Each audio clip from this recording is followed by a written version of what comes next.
उमासहस्रं सप्तमस्तबकम्। वाणीसरोरुहदृशो हयराजहंसो वक्त्रारविन्दनिलयात् बहिरागतायाः आलापकालदरहास इह स्थितानां क्षेमं करोतु सुतरां हरसुन्दरीयः। नादोऽसि वागसि विभासि चिदस्य खण्डा खण्डीभवन्त्यपि चिदस्य किलेन्द्रकान्ते तत्तादृशीं निखिलशक्तिसमष्टिमीशे त्वामन्तरिक्षपरिक्लुप्ततनुं नमामि। विश्वप्रसिद्धविभवास्त्रिषु विष्टपेषु या शक्तयः प्रविलसन्ति परः सहस्राः तासां समष्टिरतिचित्रनिधानदृष्टिः सृष्टिस्थितिप्रलयकृद्भुवनेश्वरित्वं जानेन यत्तव जगज्जनयित्रीरूपं सङ्कल्प्यते किमपि तन्मनसो बलेन सङ्कल्पितस्य वपुषश्रितशोकहन्त्री विन्यस्यते तव वचोतिगधाम नाम। कामं वदन्तु वनिताम् इतिहासदक्षाः त्वां सर्वलोकजनयित्री सदेहबन्धां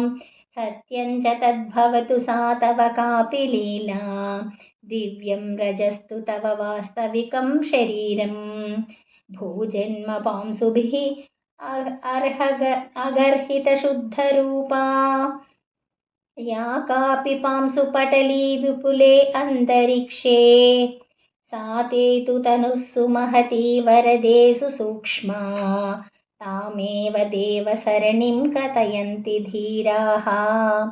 या देवी देवसरणिर्भवमग्नदुर्गा वैरोचनीति कथिता तपसा ज्वलन्ती राजीवबन्धुमहसा विहरिताङ्गरागा सा ते तनुर्भवति सर्वसुपर्ववर्ण्ये। प्राणास्तवात्र हृदयं च विराजतेऽत्र नेत्राणि चात्र शतश्रवणानि चात्र घ्राणानि चात्र रसनानि तथा त्वचश्च वाचोऽत्र देवि चरणानि च पाणयोऽत्र सर्वत्र पश्यसि शृणोसि च सर्वतोऽम्बा सर्वत्र खादसि विजिघ्रसि सर्वतोऽपि सर्वत्र च स्पृशसि मातरभिन्नकाले कः शक्नुयान्निगदितुं तव देवि भाग्यं सर्वत्र नन्दसि विमुञ्चसि सर्वतोऽम्बा सर्वत्र संसरसि गज्जसि सर्वतोऽपि सर्वत्र देवि कुरुषे तव कर्मजाला वैचित्रमीश्वरि निरूपयितुः क्षमः कः। विश्वाम्बिके त्वयि रुचां पतयः कियन्तो नानाविधाब्धिकलिताः क्षितयः कियत्यः बिम्बानि शीतमहसां लसतां कियन्ति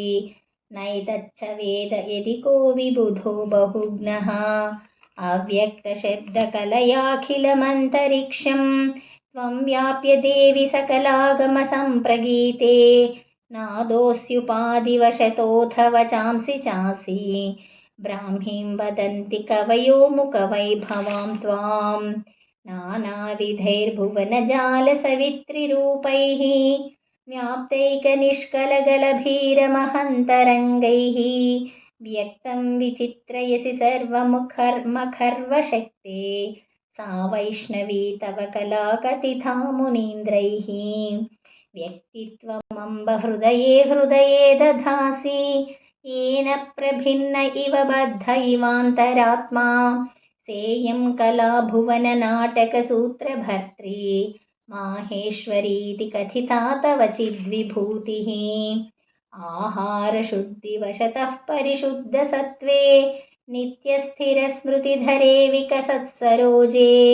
प्रादुर्भवस्य मलतत्त्वविभासिकाया सा त्वं स्मृता गुरुकुहस्य सवित्रिशक्तिः हव्यं यया दिविशदो मधुरं लभन्ते कव्यं यया रुचिकरं पितरो भजन्ते अश्नाति चान्नमखिलोऽपि जनो ययैव सा ते वराह वदनेति कलाम्बगीता दुष्टान्निहंसि जगतामवनाय साक्षात् अन्यैश्च घातयसि तप्तबलैर्महद्भिः दम्भोलिचेष्टितपरीक्ष्य बलाबलारेः शक्तिर्न्यगादि तव देवि विभूतिरेषां सङ्कल्परक्तकणपानविवृद्धशक्त्या जागत्समाधिकलयेश्वरि ते विभूत्या मूलाग्निचण्डशशिमुण्डितनुत्र भेद्यात् चामुण्डया तनुषदेवि न किं कृत्यं स्यात् त्वं लोकराज्ञि परमात्मनि मूलमाया शक्रे समस्तसुरभर्तरि जालमाया चायेश्वरान्तरपुमात्मनि योगमाया संसारसक्तहृदयेष्वसि पासमाया त्वं भूतभर्तरि भवस्यनुभूतिनिद्रा सोमस्य पातरिबिडौजसि मोदनिद्रा सप्ताश्वबिम्बपुरुषात्मनि योगनिद्रा संसारमग्नहृदयेष्वसि मोहनिद्रा विष्णुश्चकारमधुकैटबनासनं यन्मुक्तसहस्रदलसम्भवं संस्तुता सा काली घनाञ्जननिभप्रभदेहशालिनी उग्र्या तवां बभुवनेश्वरि कोऽपि भागः विद्युत्प्रभामयमदृश्यतमं द्विषद्भिः चण्डं प्रचण्डमखिलक्षयकार्यशक्तं यत्ते सवित्रिमहिषस्य वधे स्वरूपं तच्चिन्तनादिह सरस्य न पापभीतिः शम्भुं निशुम्भमपि या जगदेकवीरौ शूलाग्रशान्तमहसौ महती चकारा सा कौशिकी भवति काशयशाकृशोद क्रोदरी आत्माङ्गजा तव महेश्वरि कश्चिदंशः माये शिवे श्रितविपद्विनिहन्त्रि मातः पश्य प्रसादभरशीतलयादृशा माम् एषोऽहमात्मजकळत्र सुहृत्समेतो देवि त्वदीयचरणं शरणं गतोऽस्मि धिन्वन्तु कोमलपदा शिववल्लभायाः चेतो वसन्ततिलकाः कविकुञ्जरस्य आनन्दयन्तु च पदाश्रितसाधुसङ्गं कष्टं विधूय सकलं विधाय चेष्टम् इति श्रीभगवान् महर्षिरमणान्तेवासिनो वासिष्ठस्य नरसिंहसूनोः गणपतेः कृता उमासहस्रे सप्तमस्तबकः।